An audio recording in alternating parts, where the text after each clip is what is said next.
Frères et sœurs, shalom. Shalom à vous tous qui nous suivez à travers la radio ou à travers les réseaux sociaux. Shalom. C'est l'heure de notre émission Jamais sans la Vierge Marie.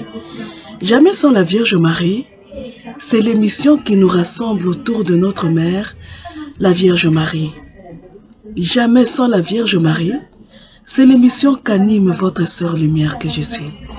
Mes frères et sœurs, je vais nous demander de faire silence en nous et autour de nous. Nous allons commencer par la prière. Alors nous allons commencer par la litanie de la divine volonté. Nous actuellement sommes en train de voir comment vivre de la divine volonté pour nous préparer au nouveau monde et à la nouvelle église. Tout dans la divine volonté. Alors, si vous n'avez pas la litanie de la divine volonté, vous pouvez la demander au plus 243 85 0 135 258. Plus 243 85 0 135 258. Et là, nous allons prier. Si vous n'avez pas, vous me suivez. Si vous l'avez, j'espère que vous l'avez déjà trouvé. Prions. Dans notre esprit, que ta volonté soit faite. Dans notre cœur, que ta volonté soit faite. Dans nos membres, que ta volonté soit faite. Dans nos pensées, que ta volonté soit faite. Dans nos affections, que ta volonté soit faite. Dans nos marches, que ta volonté soit faite. Dans nos difficultés, que ta volonté soit faite. Dans nos souffrances, que ta volonté soit faite. Dans nos douleurs, que ta volonté soit faite. Dans notre chair, que ta volonté soit faite. Dans notre sang, que ta volonté soit faite. Dans notre âme, que ta volonté soit faite. Dans notre esprit, que ta volonté soit faite. Dans nos familles, que ta volonté soit faite. En nos enfants, que ta volonté soit faite. Dans l'amour entre nous, que ta volonté soit faite. Dans nos maisons, que ta volonté soit faite. Dans nos affaires, que ta volonté soit faite. Dans nos rapports avec les créatures, que ta volonté soit faite. Dans nos rapports avec la création, que ta volonté soit faite. Sur notre planète et dans l'univers, que ta volonté soit faite. Sur la terre comme au ciel, que ta volonté soit faite.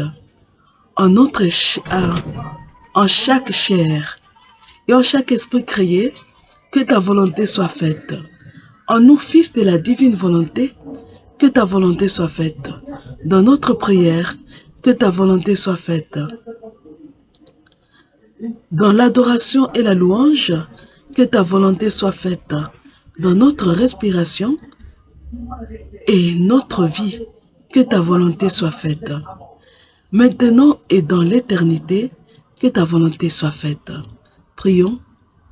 Ô Dieu qui, dans ton amour infini, nous offre la vie même de la Sainte Trinité, fais que les fils du vouloir suprême soient un document vivant de ta présence et de ton amour, et que la terre rejoigne le ciel dans ta très sainte volonté. Amen. Ave Maria. Mes frères et sœurs, je vais nous demander de prendre le livre bleu, le grand livre bleu, le livre du ciel, le grand livre du ciel de plus de 3000 pages là, le livre du ciel entier. Nous allons prendre ce livre-là. Nous allons à la page 252. Alors, ça commence à la fin de la page 251. Le message du 17 mai 1900. Alors, vous cherchez. 17 mai 1900. Ça commence à la fin de la page 251. Alors, je nous épargne les écrits en gras. Nous allons à la page réellement 252. Je me trouvais hors de mon corps et j'ai vu un déluge accompagné de grêle. Il me semblait que plusieurs villes étaient inondées et qu'il y avait beaucoup de dommages. Cela me plongeait dans une grande consternation et je voulais contrer ce fléau. Mais comme j'étais seul, sans la compagnie de Jésus, j'ai senti mes pauvres bras trop faibles pour le faire. Puis, à ma grande surprise, j'ai vu une vierge venir. Il me sembla qu'elle était d'Amérique. Elle de son côté et moi de l'autre, nous réussissions à contrer en grande partie ces fléaux. Par la suite, quand nous nous sommes rejointes, j'ai remarqué que cette vierge portait les signes de la passion. Elle portait une couronne d'épines, comme moi. Puis, un être ressemblant à un ange dit, ô puissance des âmes victimes, ce que nous les anges sommes incapables de faire, elles peuvent le faire par leur souffrance. Oh, si les hommes savaient seulement le bien qui vient de ces âmes, le bien privé autant que le bien public, ils s'affaireraient à implorer Dieu pour que ces âmes se multiplient sur la terre. Après cela, nous étant recommandés l'une l'autre au Seigneur, nous nous sommes quittés. Ave Maria. Mes frères et sœurs, c'est Luisa Picaretta qui nous parle. Luisa Picaretta. Il nous raconte et il nous relate un fait. Luisa Picaretta sort de son corps et se retrouve quelque part. Et puis elle voit un fléau qui inondait des villes. Et ce fléau était accompagné de grêle, donc elle allait détruire même les récoltes. Et Luisa dit non, je dois contrer ça. Mais elle regarde, elle est seule. Sans Jésus, elle ne saura pas. Elle est trop faible. Mais Jésus lui ouvre les yeux. Elle voit, de l'autre côté se trouve une vierge. Et la vierge qui était de l'autre côté était couronnée d'épines comme Luisa Picaretta. Elle était couronnée d'épines. Et Luisa Picaretta dit, avec cette vierge couronnée d'épines, elles ont contré une grande partie le fléau qui menaçait les hommes. Et puis, il y avait un être qui était comme un ange. Et l'être lui dit, l'être s'exclame et dit, ô puissance des âmes victimes, ce que nous les anges sommes incapables de faire, elles peuvent le faire par leur souffrance. Par leur souffrance. Voilà. Par leur souffrance. Le thème d'aujourd'hui, c'est l'amour de la croix. L'amour de la croix. Aimer la croix. Et nous sommes en train de lire les écrits de Luisa Picaretta, c'est plein de choses comme ça. L'ange dit, ô puissance des âmes victimes, ce que les anges sont incapables de faire, elles peuvent le faire par leur souffrance. L'amour de la croix, mais pourquoi aimer la croix? Pourquoi? Ça, ce n'est pas un homme qui parle, c'est un ange. Elle dit, aussi les âmes savaient seulement le bien qui vient de ces âmes, le bien privé autant que le bien public, ils s'affaireraient à implorer Dieu pour que ces âmes se multiplient sur la terre. L'amour de la croix. La croix. Une croix désirée et recherchée. L'amour de la croix. Alors vous allez me dire, nous allons voir où est la différence naturelle entre l'homme et l'ange. Puisque l'ange dit, ce qu'eux ne peuvent pas faire, les âmes, les hommes, pas tous les hommes, les âmes victimes peuvent le faire. Par la souffrance. Alors, je vais nous demander que nous prenions un livre qu'on n'utilise pas souvent, mais qu'on utilise aussi, que vous pouvez toujours obtenir au plus 243 85 030 135 258. Le livre de l'histoire abrégée de la possession des Ursulines de Loudun. Hein? L'histoire donc des Ursulines, des sœurs que le malin avait possédées à cause d'un magicien. Ils étaient possédés, il fallait les exorciser. Et un des prêtres qui avait participé à cet exorcisme-là avait écrit ce livre-là. Hein? C'est un jésuite. Hein? Alors nous lisons le chapitre 10. Les chapitres sont courts là-bas. Nous allons lire. Le chapitre, le titre c'est « De la nature des démons, de leurs guerres et de leurs activités ». Nous allons apprendre. Nous apprenons. Je me suis beaucoup étendu sur le récit des discours que les démons ont faits sur plusieurs points essentiels de la vie spirituelle. Discours qui sont d'une très grande instruction pour le public. Mais, pour délasser les esprits, je me suis déterminé à dire ensuite quelque chose de ce que ces malheureux esprits ont fait connaître de leur nature, de leur emploi, de leur manière d'agir en affaires. La plupart des hommes, sachant que les anges sont des purs esprits, s'imaginent qu'ils ne sont capables que de concevoir, de penser et de vouloir, jugeant ainsi par eux-mêmes, parce qu'ils ne peuvent faire davantage par leur seul esprit. Et écoutez, mais il y a une différence très grande à cet égard entre les anges et les hommes.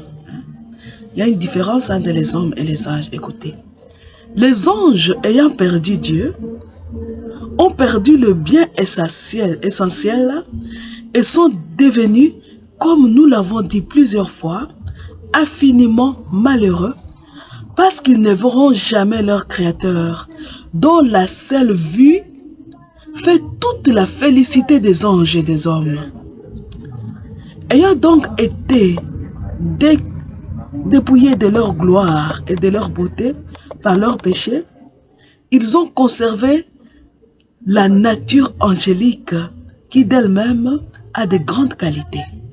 Ils ont perdu Dieu, ils ont perdu leur beauté, ils ont perdu leur gloire, mais ils ont conservé la nature angélique qui a de grandes qualités, c'est le prêtre qui le dit. Écoutez, car, premièrement, ces esprits, outre la faculté de penser et de vouloir comme nous, ont celle de faire de grandes choses par leur substance, pouvant agir les uns contre les autres et opposer raison à raison, comme nous faisons dans nos disputes. Donc, ils peuvent se disputer, ils peuvent faire des débats. Ils opposent raison à raison, ils peuvent faire des débats. De plus, ils combattent entre eux par leur substance, de sorte que les esprits puissants l'emportent sur les plus faibles. Et leur force se mesure sur la dignité de leur être. Ainsi, les anges et les archanges sont plus faibles que les chérubins et les séraphins. Écoutez, leurs conditions d'ailleurs ne leur exemptent pas de guerre. Donc, écoutez, ils en eurent dans le ciel. Ils en ont toujours dans les enfers et sur la terre.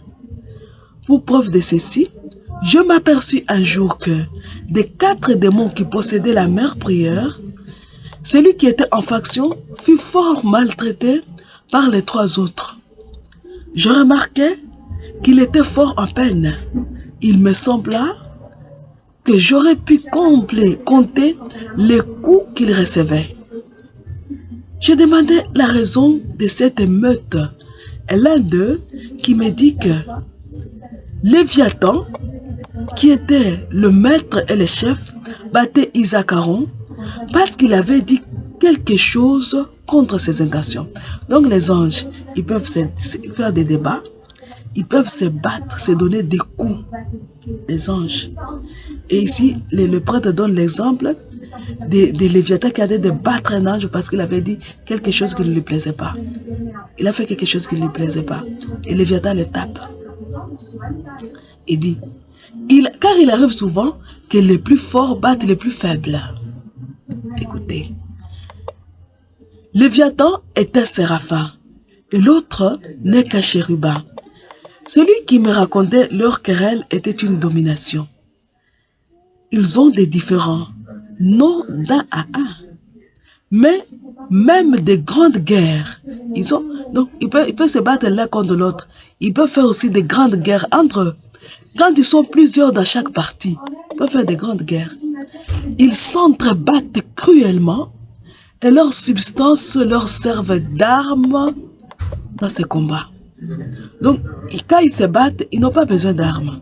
Ils peuvent les utiliser, mais avec leur substance eux-mêmes, ils peuvent s'entrebattre, ils combattent. Et les hommes ont besoin de marteaux pour frapper, des scies pour scier et d'épées pour percer. Écoutez, mais les démons font tout cela sans aucun instrument. Ils n'en ont pas besoin. Ils peuvent couper, marteler, scier sans instrument. Mais les démons font tout cela sans aucun instrument. L'ange qui détruisit l'armée de Sennacherib,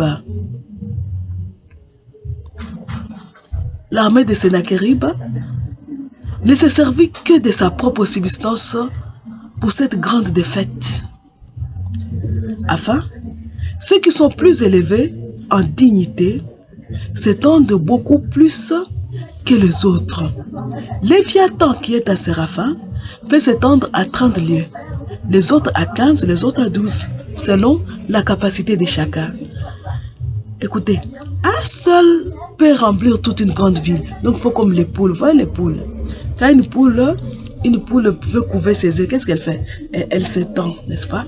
Elle s'étend pour prendre tous les œufs, même soit à 10, à 15. Elle prend tout. Et la petite poule, elle bouge, elle s'étend. Et les anges font la même chose. Il veut couvrir toute une ville, il s'étend. Il couvre la ville. L'ange peut faire ça. Et là, le prêtre continue en disant, un seul peut remplir toute une grande ville, parler à un endroit et opérer à 100 autres. Donc il parle dans une commune et parler dans 100 autres communes. C'est possible pour lui, c'est possible pour un ange. Et le prêtre continue en disant, le séraphin par exemple, qui occupe 30 lieues, peuvent parler à Bordeaux. En même temps, opérer à Toulouse par leur faculté naturelle et faire sur la terre des choses incroyables sur la terre.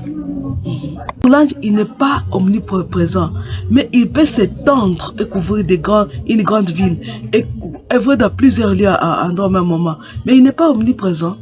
On peut dire pluriprésent si ça existait. Donc, il est présent à plusieurs endroits. On peut dire pluriprésent, mais ça n'existe pas. Donc, je ne sais pas ce qu'on peut dire qui connaît le mot. Je ne sais pas qui connaît le mot. Hein. On dit bilocation pour celui qui se localise à 2 endroits. Alors, à 100 locations, comment on va dire?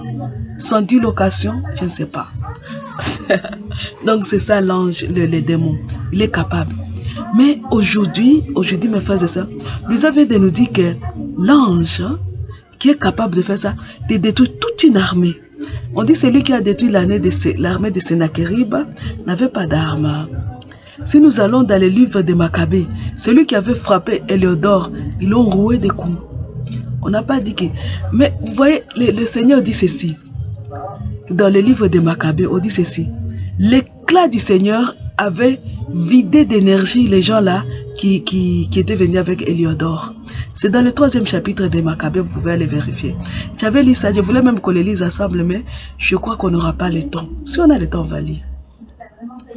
Voilà pourquoi vous savez que moi je ne sais pas me rappeler les chapitres, je me rappelle seulement la parole. Donc, dans le chapitre 3, on dit, l'éclat seulement du Seigneur avait suffi pour vider les gens de leurs énergies. Et les anges ont utilisé leur substance pour bien fouetter Héliodore et le laisser presque mort. Mais regardez, Dieu qui fait ça, Dieu qui de son éclat seulement peut vider quelqu'un de son énergie, Dieu, quand il était descendu sur la terre, il a pris la condition de l'homme, il ne pouvait plus faire ça, il ne pouvait plus le faire. Il s'est mis des limites lui-même. Il s'est imposé des limites pour ne pas scandaliser l'homme. Je vous donne un exemple. C'est dans les temples de Jérusalem. Jésus vient chasser les marchands. Il n'a pas brillé comme au temps d'Héliodore. Son éclat a suffi pour désactiver, donc pour vider les hommes de leurs énergies. Voilà, nous sommes activés avec le mot désactiver, vide de leur énergie. Mais quand il est dans le temple de Jérusalem, il prend un fouet pour chasser les marchands du temple. Parce que s'il avait fait la même chose que ce qu'il avait fait au temple de Jérusalem au temps d'Héliodore, alors les gens allaient le prendre pour un magicien. Donc Jésus, il s'était mis plus bas qu'un ange. Plus bas, parce que l'ange, lui, n'a pas besoin de fouet pour chasser les marchands du temple, pour renverser les cages des gens. Il n'en a pas besoin. Mais Jésus, lui, il en a besoin parce qu'il s'est mis... Il y a un psaume qui dit ceci. Ô Seigneur notre Dieu, qu'il est grand ton nom par toute la terre. Jusqu'aux cieux ta splendeur est chantée, par la bouche des enfants, des tout petits. Rempart que tu opposes à l'adversaire, où l'ennemi se brise dans sa révolte. Avoir ton ciel ouvrage de tes doigts, la lune et les étoiles que tu fixas. Qu'est-ce qu'est l'homme pour que tu penses à lui? Le Fils de l'homme pour que tu en prennes souci. Le Fils de l'homme. Et qui s'est présenté toujours en disant le Fils de l'homme, c'est Jésus. Donc ce verset s'applique à Jésus. Qu'est-ce qu'est l'homme pour que tu penses à lui? L'homme, Adam. Le Fils de l'homme pour que tu en prennes souci. Hein? Le Fils d'Adam, le Fils de l'homme, Jésus. Tu l'as voulu un peu moindre qu'un Dieu. C'est donc c'est écrit. Jésus, Dieu, la Trinité, non, le Père. Quand tu l'as voulu que son verbe devienne chair, il a voulu que le verbe fait chair soit moindre qu'un ange. Voilà pourquoi Jésus dans le temple avait besoin du fouet. Il avait besoin du fouet pour fouetter les anges, pour chasser les marchands. S'il avait utilisé sa nature divine, il allait aller à l'encontre de la volonté de son Père. Parce que son Père l'a voulu un peu moindre qu'un Dieu. Mais, tout en le voulant un peu moindre qu'un Dieu, il le couronne de gloire et d'honneur et met toutes choses à ses pieds. C'est ça qui énerve Satan. Comment? Quelqu'un qui m'est inférieur parce qu'il est un peu moindre qu'un Dieu. Alors Satan dit, comment ça? Jésus, dans sa condition humaine, Dieu le veut moindre que moi. Satan s'est dit ça. Et Dieu veut que moi je l'adore jamais. Voilà. Donc le voilà où est le problème. Vous comprenez pourquoi Satan refuse catégoriquement d'adorer Dieu, d'adorer Jésus. Il dit jamais, jamais. D'ailleurs, c'est difficilement qu'il adorait le Père, difficilement. Alors le Fils, il dit jamais. Celui que Dieu lui-même veut qu'il soit moindre que moi, jamais, jamais. Alors jamais. Il refuse jusqu'aujourd'hui. Voilà. La différence entre l'homme et l'ange. Mais l'ange qui est si supérieur à nous, il admire les âmes victimes. Pourquoi? L'ange dit que ce que nous sommes incapables de faire, donc là où nous nous limitons, les âmes victimes peuvent encore agir. Vous appelez les secours des anges, ça ne tient pas. Voilà les prières. Saint Michel Archange, viens à notre secours, Gabriel Raphaël, ça ne tient toujours pas. Appelez les secours des âmes victimes. Le Seigneur disait, si les gens là, les gens des Corato, de la ville de Luisa Picaretta, ne sont plus dignes d'elle, elle va la retirer. Donc quand le Seigneur nous donne une âme victime, nous devons en être fiers. C'est une grande grâce. Parce que quand les anges sont limités, la victime continue. Et c'est l'ange qui vient de le dire de sa propre bouche. De sa bouche. L'ange le reconnaît. Il le reconnaît. Alors, la victime, ce n'est pas n'importe quelle victime. C'est une victime par amour. La victime qui porte les marques de la passion du Christ et qui les désire elle-même. La victime. Les victimes, Luisa Picaretta et son amie là, l'autre vierge, que Luisa dit, il lui semblait que c'était une américaine, avaient les couronnes d'épines sur leur tête. Une couronne d'épines. Porter une couronne d'épines, ce n'est pas un jeu. Porter une couronne d'épines, mes frères et sœurs, c'est difficile. C'est très difficile. C'est endurer des souffrances. On dirait que ta tête va tomber par terre. Ce sont des souffrances terribles, insupportables humainement. Humainement, c'est difficile. C'est difficile. Une couronne d'épines. C'est couronné d'épines que Luisa arrive à contrer le fléau. C'est-à-dire qu'à ce moment-là, sur la terre, dans son corps, elle souffrait terriblement. Elle souffrait terriblement pour que ce fléau passe. Elle a vu pour sur elle les souffrances qu'il fallait pour que passe ce fléau, que les gens ne souffrent pas. Elle était une victime et co-rédemptrice, naturellement. Co-rédemptrice, et l'ange les admire. Une victime, vous savez. Nous allons fouiller dans les écrits d'Élisa. Nous allons écouter ce que le Seigneur nous dit à propos de la croix, pour nous encourager nous aussi à souffrir, à porter la croix. À porter la croix. Nous allons dans les écrits d'Élisa, mes frères et sœurs. Je vous demande de reprendre le grand livre du ciel. Aujourd'hui, nous allons beaucoup lire dans notre grand livre du ciel, mes frères et sœurs. Nous allons remonter à la page 94. Vous allez voir. Les récompenses de la croix. À la place de la croix qu'elle avait reçue, Luisa en reçut une autre plus grande. Finalement, un matin, un jour de l'exaltation de la Sainte Croix, Jésus apparut et rapidement me transportant encore une fois à la sainte place de Jérusalem. Il m'a fait contempler plusieurs choses ayant trait au mystère et aux vertus de la croix. Après, il me dit tendrement, « Mon amour, veux-tu être belle? Médite sur la croix et elle te donnera le plus beau trait que l'on puisse trouver au paradis et sur la terre. Alors, tu te feras aimer de Dieu, lui qui possède en lui-même la beauté infinie. En toi, c'est développer le désir de posséder le paradis avec toutes ses richesses. Veux-tu être rempli d'immenses richesses? Pas pour un court temps, mais pour l'éternité? Sois toujours amoureuse de la croix. Elle te fournira toutes les richesses. Tu veux être riche? N'est-ce pas que nous voulons racheter les âmes, n'est-ce pas?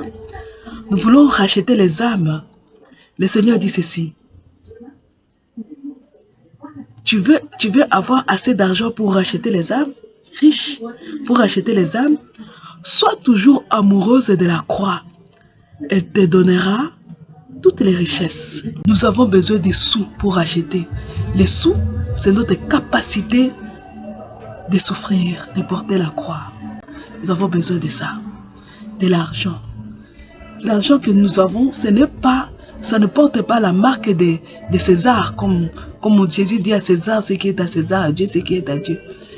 Ça porte la marque de la croix.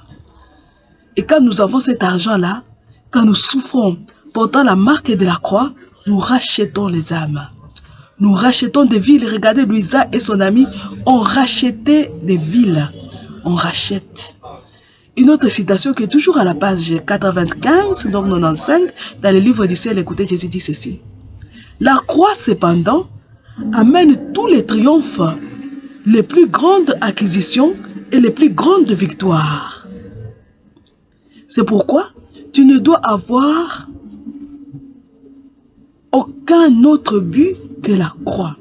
Voilà. Non seulement tu dois être amoureux de la croix, tu dois avoir aussi comme objectif la croix. La croix. Cela sera suffisant pour pourvoir à tout. Et aujourd'hui, je vais te faire plaisir en te crucifiant complètement sur la croix, laquelle jusqu'à ce moment ne t'allait pas parfaitement. Donc, Luisa avait cette grâce-là de te crucifier avec Jésus. Et Jésus lui dit aujourd'hui, je vais te crucifier sur la croix. Je vais te crucifier. Il venait avec les croix et puis il dit, hop, la croix n'est pas assez grande. Il manque telle chose. Il dit aujourd'hui, je vais te crucifier. Aujourd'hui. Ça, c'est la page 95. Nous allons continuer à fouiner, mais nous allons fouiner dans les affaires de Luisa là. Nous allons fouiller là. Écoutez, écoute. La sagesse de la croix, nous lisons. C'est à la page 97. Nous lisons. La sagesse de la croix. Je me sentais stimulé par mon amour envers mon bien-aimé Jésus. Je le suppliais de renouveler souvent, très souvent, mes crucifixions. afin qu'au moins partiellement, je puisse alléger ses souffrances. Jésus me disait souvent, ma bien-aimée, la croix convenablement embrassée et désirée distingue le prédestiné du réprouvé. Écoutez, hein? La croix convenablement embrassée et désirée. La croix convenablement embrassée et désirée distingue le prédestiné du réprouvé, lequel est opiniâtrement opposé à la souffrance. Écoutez, sache qu'au jour du jugement universel, celui qui fut fidèle et persévérant sentira la caresse de la croix et sera extasié quand il la verra apparaître, alors que le réprouvé sera saisi d'une horrible peur. Mais actuellement, ma bien-aimée, personne ne peut dire avec assurance si celui-ci ou celui-là sera sauvé ou éternellement perdu.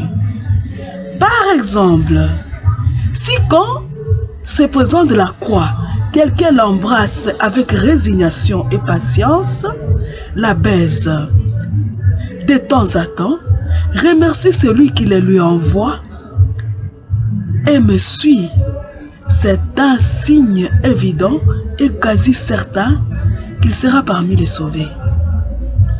Tu souffres. C'est ce que Jésus vient de dire, non? Tu souffres, tu souffres. Dès que la souffrance apparaît, tu dis, ah Seigneur, je suis fatigué par cette souffrance. Je n'en peux plus, je vais mourir. Je n'en peux plus retirer ça. J'ai horreur de ça. Non, c'est un mauvais signe. C'est un mauvais signe. La souffrance arrive. Regardez Thérèse dit, tu m'as caché pour toujours à ta face. Divin Jésus, daigne écouter ma voix. Je veux chanter l'inexprimable grâce d'avoir souffert, d'avoir porté la croix. Elle dit encore, vivre d'amour, c'est regarder la croix comme un trésor. Ça, c'est Thérèse de Lisieux. Et Jésus dit, tu dois regarder, tu dois seulement, non seulement désirer, non seulement aimer la croix, mais tu dois la désirer. Et quand elle se présente devant toi et que tu l'embrasses avec résignation et patience, tu la baises de temps à temps, tu remercies celui qui te l'a envoyé, c'est un signe évident et quasi certain que tu seras parmi ceux qui seront sauvés. Car tu es capable d'accepter la souffrance que tu ne veux pas, mais qui ne veut pas te quitter. Cette souffrance ne veut pas te quitter. Elle est là, implacable. Tu te dis, je vais l'accepter. C'est un signe que tu seras parmi les sauvés. Si d'un autre côté, Jésus continue, si d'un autre côté, quand la croix se présente, quelqu'un devient irrité, la méprise, essaie d'y échapper à tout prix, alors on peut voir là un signe qu'il se dirige vers l'enfer. Donc celui qui se dirige vers l'enfer a horreur de la croix. Si pendant sa vie, une personne m'injurie, quand elle regarde la croix, alors, au jour du jugement, elle me maudira. Puisque la vue de la croix la conduira à une éternelle terreur. Vous voyez? Au jour du jugement, Jésus dit ceci, au jour du jugement, qu'est-ce qui apparaîtra? La croix. Jésus crucifié. Ceux qui sont pour Jésus courront. Ils viendront embrasser la croix. Ils vont la serrer dans les bras. Ils vont l'embrasser.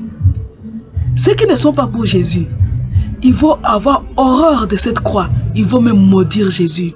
Ils vont le maudire. Les gens qui injurient Jésus, ils regardent la croix, ils sentent en lui une colère. Celui-là, au jour du grand jugement, cette personne maudira. Il dit, elle me maudira. Puisque la vue de la croix la conduira à une éternelle terreur. Il va maudire. Au jour du jugement, tu maudis. Voilà. La croix. La sagesse de la croix. Écoutez encore, écoutez. Une dernière lecture. Aujourd'hui, nous lisons beaucoup, mais c'est merveilleux. Écoutez. La croix est la marque du vrai chrétien. Comme un livre ouvert, elle dit tout. Elle distingue clairement et sans déconvenue le saint du pécheur. Le parfait de l'imparfait. Le fervent du tiède. Elle donne la lumière aux bien-pensants. Elle distingue le bon du mauvais. Elle révèle jusqu'à un certain point qui devait être dans le paradis et qui devrait y être occupé à une place prééminente. Souvenez-vous que Jésus avait dit à Luisa Picaretta, il y aura une compétition entre toi et moi. On verra qui va souffrir le plus. Et Jésus vient de dire, la croix détermine qui va être à une place prééminente dans le paradis. Qui souffre le plus? Tu vas être à la première place, à qui est la plus grosse souffrance par amour. Nous allons continuer avec Luisa. Luisa dit ceci. Toutes les vertus, écoutez, toutes les vertus deviennent modestes et respectueuses devant la croix. Il dit, et sais-tu quand les vertus acquièrent le plus de luminosité et de splendeur? C'est quand elles sont bien greffées à la croix. Comment pourrais-je décrire la profusion de la flamme d'amour pour la croix que Jésus infusant dans mon cœur par ses paroles? Ça, c'est Lisa qui parle.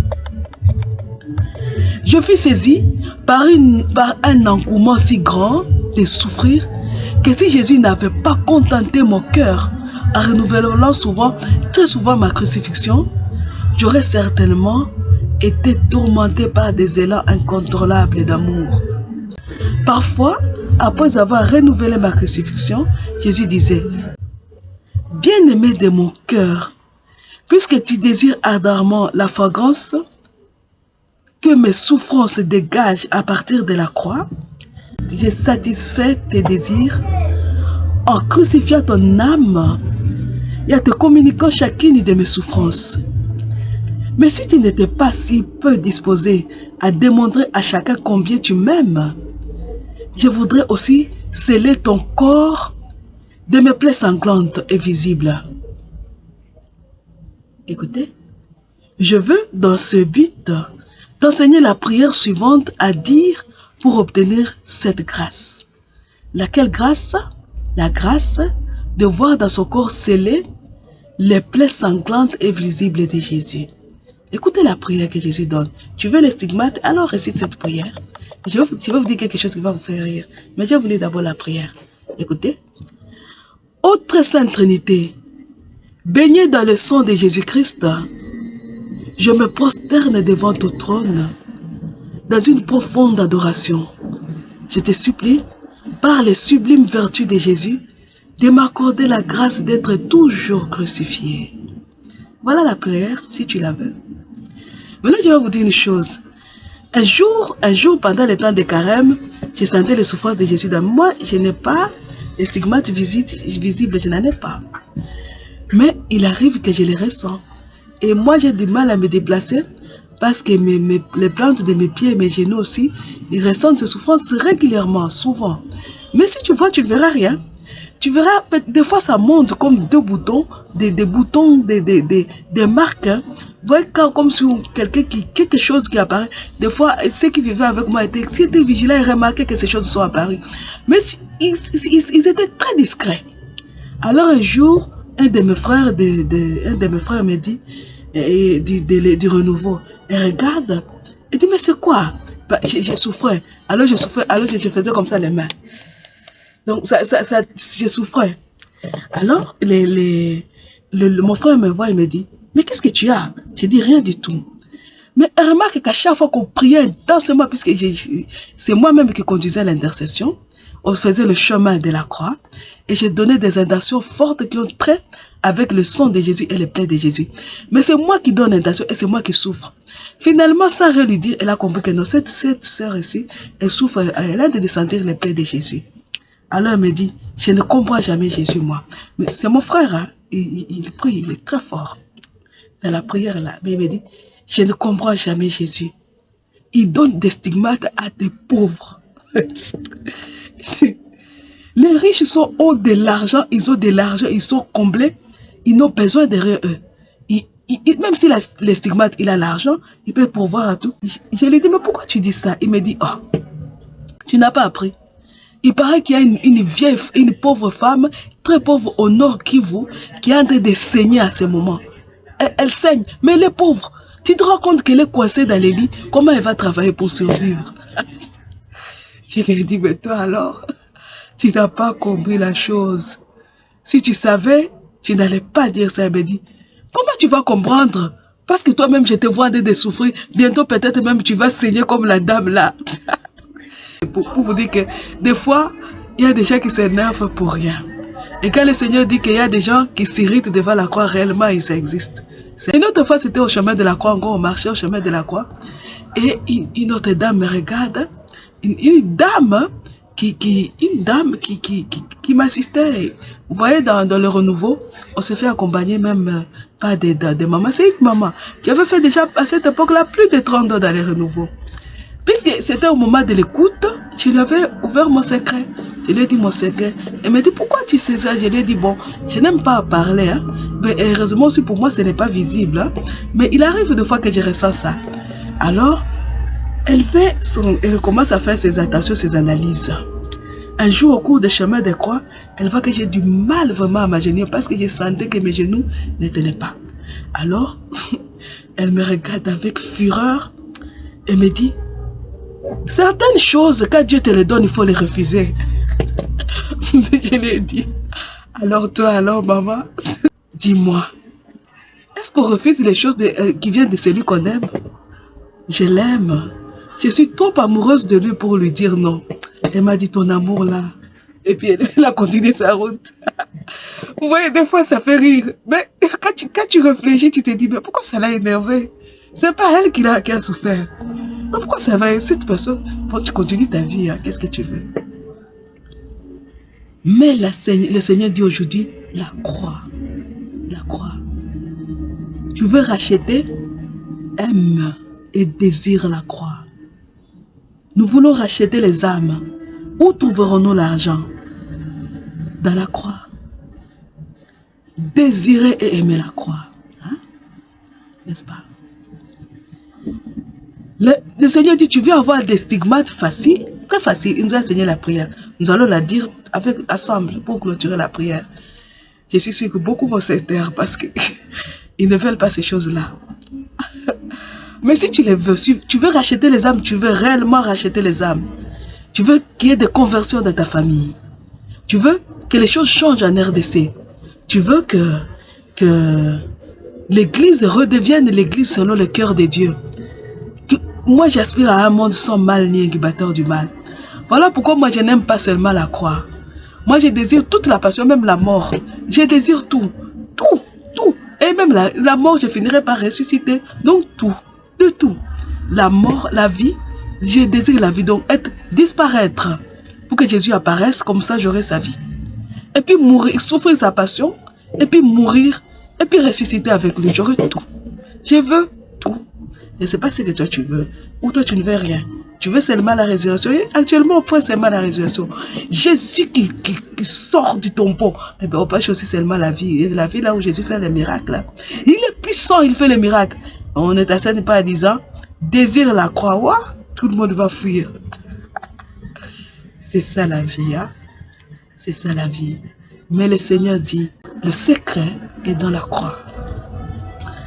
Le secret du rachat est dans la croix. L'argent, les sous pour racheter les âmes, hein, nous les trouvons grâce à la croix. À la croix. Nous devons, Paul disait, nous prêchons et je prêche un Christ crucifié. Folie pour les uns, scandale pour les autres. Scandale pour qui? Pour les Juifs. Folie pour qui? Pour les savants, les Grecs. Ça, Paul le disait. Je vais vous lire quelques citations de Thérèse quand il parle de la souffrance, donc de la croix. Thérèse dit ceci. Attendez, c'est sur mon téléphone là. Thérèse dit ceci. Quel bonheur de souffrir pour celui qui nous aime à la folie et de passer pour folle aux yeux du monde. Thérèse dit ça, de la souffrance. Quand il écrit à sa sœur Céline. Attendez encore. Et Thérèse dit encore ceci. Je voulus saisir cette coupe que Jésus me présentait. On met entre parenthèses la souffrance.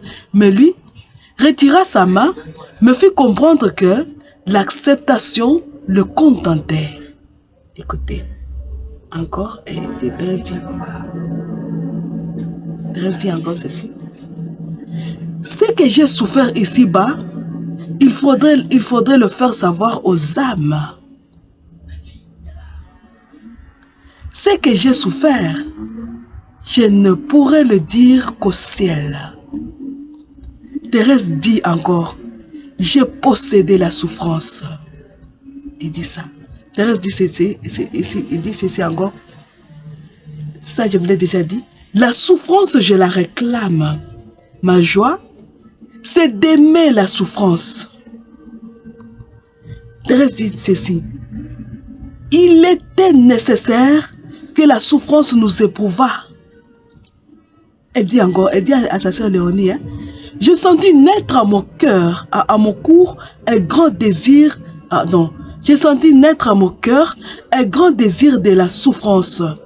La souffrance devint mon attrait. Elle avait des charmes qui me ravissaient sans le bien connaître. Écoutez, elle écrit encore une autre lettre, elle écrit. Depuis longtemps, la souffrance est devenue mon ciel ici-bas. Thérèse, hein? Thérèse de Lisieux. Il y a une citation que je cherche et que je n'arrive pas à trouver. Elle dit encore, n'est-ce pas en souffrant que Jésus a racheté le monde? Il n'y a que la souffrance qui puisse offender des âmes à Jésus. Regardez Thérèse, hein? Regardez comment elle aime la souffrance, elle. Elle continue, qui puisse offender des âmes à Jésus. Et la souffrance nous rend semblables à lui. Elle dit encore, je ne désire qu'une chose, de toujours souffrir pour Jésus. Ça, c'est Thérèse qui parle, hein? Thérèse. Hein? Elle dit, je trouve maintenant ma joie dans les souffrances que j'endure pour vous. Thérèse de Lisieux. Thérèse dit ceci. J'aime cette fois. Je ne trouve pas. Je ne trouve pas ma citation que je cherche encore. Il y en a tellement. Un jour, si vous voulez, je peux vous envoyer ces petits documents. Vous attendez ce que le Seigneur parle, ce que Thérèse dit de la souffrance. Thérèse de Lisieux. J'aime cette sainte parce que j'avais visité Lisieux un jour. Et voilà pourquoi je parle beaucoup d'elle. J'aime beaucoup et j'ai chanté un jour ses poésies. Alors nous allons prier, nous allons clôturer notre émission, mes frères et sœurs. Nous allons utiliser cette prière que le Seigneur nous a donnée. Nous demandons les stigmates. Le Seigneur va nous les donner, c'est lui-même qui sait. Seront-ils visibles ou invisibles? C'est lui-même qui sait. Et il donne à ceux qui sont dignes et à ceux qui ne sont pas dignes. Ah, moi je ne suis pas digne. Si j'en étais digne, il me les aurait donnés depuis longtemps. Les visibles. Alors nous y allons. Ô très sainte Trinité, baignée dans le sang de Jésus-Christ, je me prosterne devant ton trône. Dans une profonde adoration, je te supplie, par les sublimes vertus de Jésus, de m'accorder la grâce d'être toujours crucifié. Notre Père qui es aux cieux, que ton nom soit sanctifié, que ton règne vienne. Que ta volonté soit faite sur la terre comme au ciel. Donne-nous aujourd'hui notre pain de ce jour. Pardonne-nous nos offenses, comme nous pardonnons aussi à ceux qui nous ont offensés. Et ne nous laisse pas entrer à tentation, mais délivre-nous du mal. Car c'est à toi qu'appartiennent le règne, la puissance et la gloire, pour les siècles des siècles. Amen. Je vous salue Marie, pleine de grâce. Le Seigneur est avec vous. Vous êtes bénie entre toutes les femmes, et Jésus, le fruit de vos entrailles, est béni. Sainte Marie, Mère de Dieu, priez pour nous pauvres pécheurs, maintenant et à l'heure de notre mort. Amen. Gloire au Père, au Fils et au Saint-Esprit, au Dieu qui est, qui était et qui vient, pour les siècles des siècles. Amen. Ô très sainte Trinité, baignée dans le sang de Jésus-Christ, je me prosterne devant ton trône, dans une profonde adoration. Je te supplie, par les sublimes vertus de Jésus, de m'accorder la grâce d'être toujours crucifié. Notre Père qui es aux cieux, que ton nom soit sanctifié, que ton règne vienne, que ta volonté soit faite sur la terre comme au ciel. Donne-nous aujourd'hui notre pain de ce jour. Pardonne-nous nos offenses, comme nous pardonnons aussi à ceux qui nous ont offensés. Et ne nous laisse pas entrer à tentation, mais délivre-nous du mal. Car c'est à toi qu'appartiennent le règne, la puissance et la gloire, pour les siècles des siècles. Amen. Je vous salue Marie, pleine de grâce, le Seigneur est avec vous. Vous êtes bénie entre toutes les femmes, et Jésus, le fruit de vos entrailles, est béni. Sainte Marie, Mère de Dieu, priez pour nous pauvres pécheurs, maintenant et à l'heure de notre mort. Amen. Gloire au Père, au Fils et au Saint-Esprit, au Dieu qui est, qui était et qui vient, pour les siècles des siècles. Amen. Ô très sainte Trinité, baignée dans le sang de Jésus-Christ, je me prosterne devant ton trône. Dans une profonde adoration, je te supplie, par les sublimes vertus de Jésus, de m'accorder la grâce d'être toujours crucifié. Notre Père qui es aux cieux, que ton nom soit sanctifié, que ton règne vienne, que ta volonté soit faite sur la terre comme au ciel. Donne-nous aujourd'hui notre pain de ce jour. Pardonne-nous nos offenses, comme nous pardonnons aussi à ceux qui nous ont offensés. Et ne nous laisse pas entrer à tentation, mais délivre-nous du mal. Car c'est à toi qu'appartiennent le règne, la puissance et la gloire, pour les siècles des siècles. Amen. Je vous salue Marie, pleine de grâce, le Seigneur est avec vous. Vous êtes bénie entre toutes les femmes, et Jésus, le fruit de vos entrailles, est béni. Sainte Marie, Mère de Dieu, priez pour nous pauvres pécheurs, maintenant et à l'heure de notre mort. Amen. Gloire au Père, au Fils et au Saint-Esprit, au Dieu qui est, qui était et qui vient, pour les siècles des siècles. Amen. Nous le demandons par les cœurs unis de Jésus, Marie, Joseph. Disons, cœurs unis de Jésus, Marie, Joseph, priez et soutenez-nous. Cœurs unis de Jésus, Marie, Joseph, priez et soutenez-nous. Cœurs unis de Jésus, Marie, Joseph, priez pour nous et soutenez-nous. Et nous clôturons notre émission au nom du Père et du Fils et du Saint-Esprit. Amen. À dimanche prochain, mes frères et sœurs.